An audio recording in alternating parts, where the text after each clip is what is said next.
एक रिटायर्ड शिक्षक बेटी की शादी की तैयारी में दिन रात जुटा है। इस पिता का डर बस यही है कि कहीं वह अपनी बेटी की उम्मीदों पर खरा न उतर सका तो।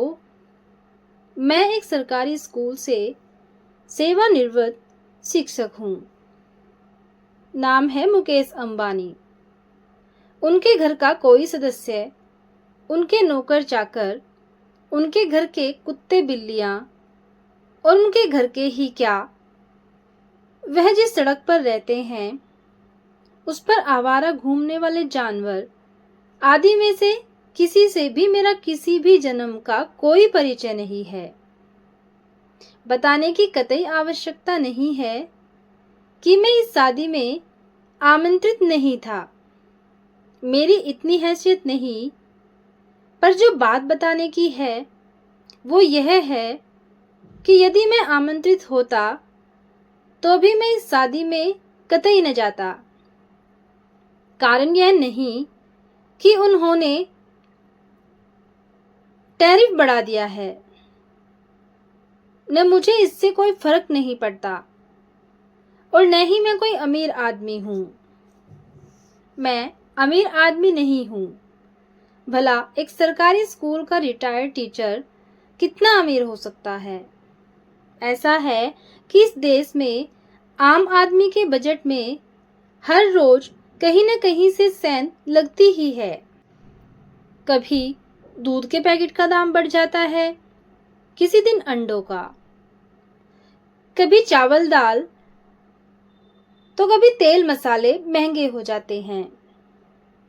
अब मोबाइल के लिए तो जियो से बीएसएनएल में पोर्ट किया जा सकता है।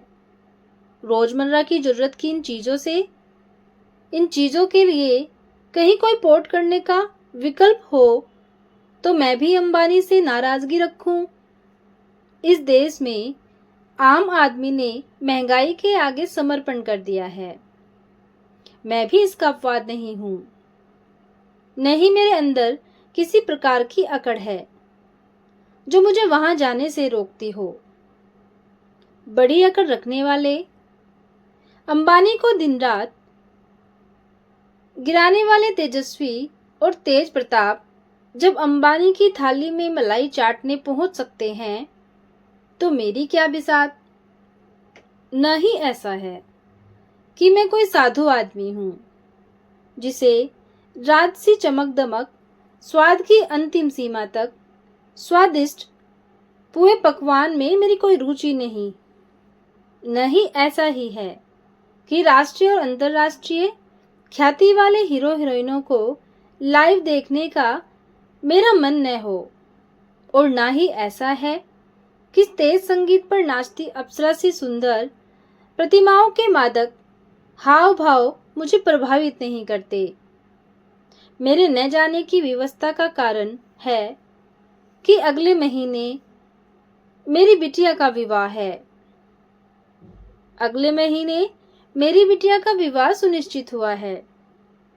जब से शादी की तारीख तय हुई है, मुझे कहीं आने जाने के लिए रिक्शा लेना भी फिजूल खर्ची लगता है।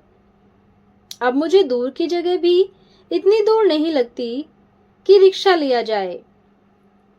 हर पिता की तरह मैंने भी अपनी बिटिया की शादी की तैयारी उसी दिन से शुरू कर दी थी जब उसका जन्म हुआ था।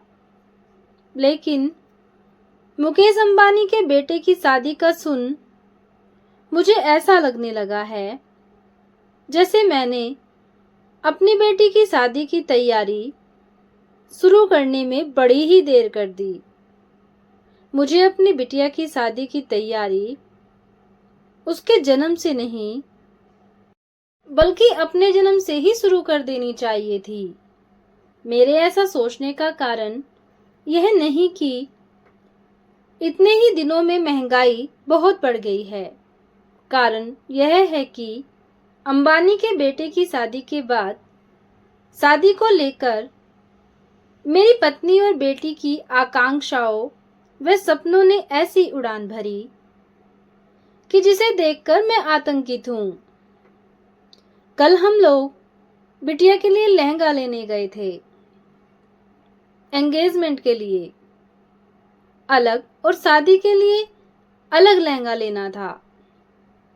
20-25 हजार रुपए से कम का कोई लहंगा मेरी पत्नी और बेटी को पसंद आ ही नहीं रहा था। और राधिका ने जो लहंगा पहना था वह कैसा था, कितना सुंदर था। बिटिया बार बार बता रही थी। बाजार मेरे जैसे लोगों के बकसने के लिए हरगिज तैयार न था। फला हीरोइन ने फला फिल्म में जो लहंगा पहना था वह तो आपके बाप की हैसियत से बाहर है। सो आपके लिए यही कंफर्ट हो। कॉपी आज तक हजारों बच्चों की कॉपियां चेक करने वाले इस बूढ़े मास्टर को ये फर्स्ट कॉपी के चक्रव्यूह से निकलना बड़ा ही मुश्किल हो रहा है। एक व्यंग्यकार ने कहा था कि हमारी पीढ़ी की पूरी ताकत लड़कियों की शादी करने में खर्च हो रही है। पता नहीं ऐसा है कि नहीं, पर मेरी तो पूरी ताकत मेरी बिटिया की शादी करने में ही खर्च हो रही है। ऐसा नहीं कि इन खर्चों का मुझे पूर्वानुमान न था।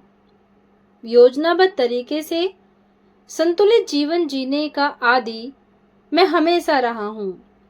एक एक चीज की डिटेलिंग की थी मैंने, पर इस बीच अंबानी के बेटे की शादी हो गई। अब इसके बाद बच्चों की सोच ही बदल गई। अगर अंबानी के बेटे की शादी में आमिर, शाहरुख और सलमान नाचे थे, रिहाना और जस्टिन बीबर आए थे, तो क्या वे इतने गए गुजरे हैं कि उनकी शादी में शहर का सबसे महंगा डीजे भी नहीं बुक हो सकता। हर बात पर अंबानी के बेटे की शादी की बात कर मेरी बिटिया मेरे सामने एक ऐसा बेंचमार्क रख देती है जिस तक पहुंचना मेरे बस की बात नहीं। मेरी बिटिया के सपनों की इस उड़ान ने इस बूढ़े मास्टर को उसके जीवन की सबसे कठिन परीक्षा में डाल दिया है। डरता हूं कहीं एक अच्छे पिता होने की इस परीक्षा में मैं असफल न हो जाऊं। खैर, मेरे जैसे लोग जब भी कुछ महंगा सामान खरीदते हैं तो उनकी एक ही उपेक्षा रहती है कि वह खूब चले। सो अंबानी जी, मैं भी आपको बेटे की शादी की शुभकामनाएं देता हूं और उम्मीद करता हूं कि उनकी शादी खूब चले, सातों जन्म तक चले। क्योंकि अगर दोबारा फिर इसी तरह की शादी हुई तो मुझ जैसे टीचर की बेटी की शादी तो होगी ही नहीं, और हो भी गई तो टूटने से डबल प्रहार हो जाएगा। दोस्तों, ये थी एक छोटी सी एक गरीब पिता की कहानी। आपको कैसी लगी कमेंट करके जरूर बताना। कहानी को सुनने के लिए धन्यवाद।